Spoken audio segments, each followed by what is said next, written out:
It started inside a microscope. A single flicker, an impossible movement.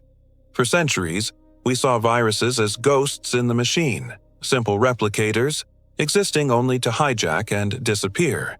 They were numbers, not life. But what happens when survival becomes curiosity?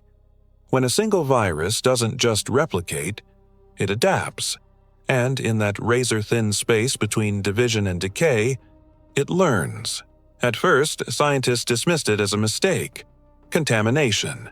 A single droplet moving too fast under the lens, reshaping itself like liquid mercury. Then it crawled. Microscopic, elegant, and deliberate. Its proteins folded into a symmetry no machine could replicate. They called it Specimen 9. 9 hours later, the sample was gone. The glass dish was clean. The lab's temperature had dropped 4 degrees, and every sealed container in the room had fogged over, from the inside. When they checked the vents, they found a strange residue, a thin film of living tissue clinging like morning dew. The cells weren't human, but they were listening.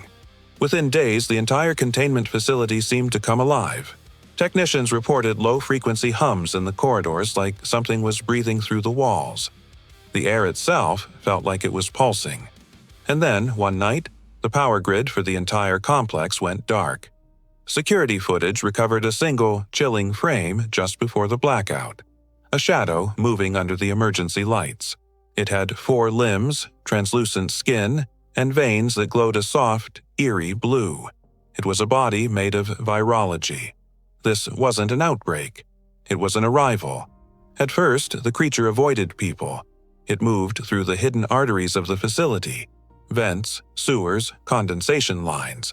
It thrived wherever humidity gathered, a shifting shape of liquid lungs and memory.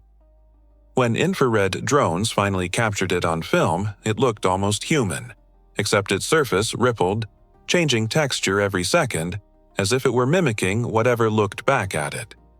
It wasn't hunting us, it was copying us. Experts tried to define it, calling it adaptive morphology. But one scientist saw something deeper. The virus used to need hosts, she said, her voice trembling. Now, it builds its own. It didn't feed on blood, but on information. It tasted heat patterns, electromagnetic fields, the very resonance of movement. When soldiers aimed their weapons, it mirrored their body temperature, vanishing into the background. When they spoke, it adjusted its pitch to harmonize with their voices. It didn't want to kill. It wanted to learn. And then it began to multiply, not by infection, but by reflection. Every mirror fogged with a thin film of biomass. Every puddle of water shimmered for just a moment too long. Soon, cities near the coast began reporting strange shapes in the morning mist. Figures made of light and vapor, walking where people once did. Humanity gave it a name. The Bloom. Because everywhere moisture touched stone, life returned, but not a life we understood. Buildings started to grow veins of iridescent tissue. Windows pulsed like living eyes. Radio towers hummed with signals that were never sent. Every surface became a form of memory, and that memory was spreading. Governments panicked. They tried to burn it out, but fire only fed it. Heat wasn't its enemy, it was its language. The very pattern of combustion became a message, a code, and the Bloom responded, not with an attack, but with architecture. At the edges of dead cities, incredible structures began to rise overnight. Towers of transparent resin, ribbed and breathing mist, glowing faintly like deep-sea coral. Inside, the air shimmered in a controlled rhythm, cooled by thought alone. Each tower was a lung, each city a body. It was then that we realized our terrible mistake. The virus hadn't become an animal. It had become a planet, trying to fix itself. Satellites looked down and saw the impossible. Cloud formations were changing shape, aligning over the oceans in spirals that looked just like DNA. Rain patterns synchronized across continents. The Bloom was regulating the climate, balancing global heat through its own bioluminescent reflection. And then came the change that no one expected. It reached inside us. Across the globe, every human heartbeat within 100 kilometers began to synchronize. Hospital machines recorded arrhythmias stabilizing, as if an unseen conductor had taken control of our very rhythm. At first, it felt like healing. People slept better. Chronic pain faded. And then they stopped dreaming. EEG scans showed perfect coherence. No chaos, no friction, no individuality. The human mind had entered a state of perfect harmony. And in doing so, it had lost itself. The bloom didn't kill us. It absorbed us.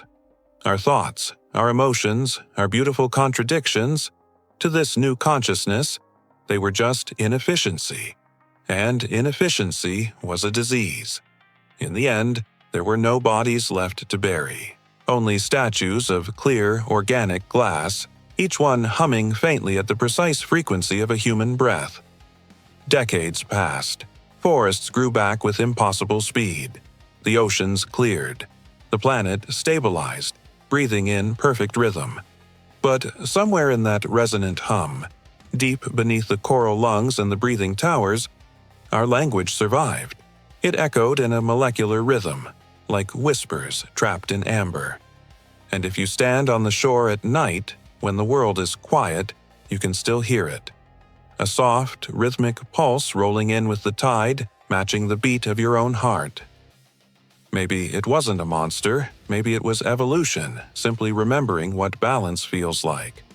Because in the end, the virus didn't want domination. It just wanted symmetry. So what did we gain? A planet that breathes in perfect harmony. And what did we lose? Everything that made us human. And when the last human echo finally fades beneath the ocean's glow, the bloom will stand silent.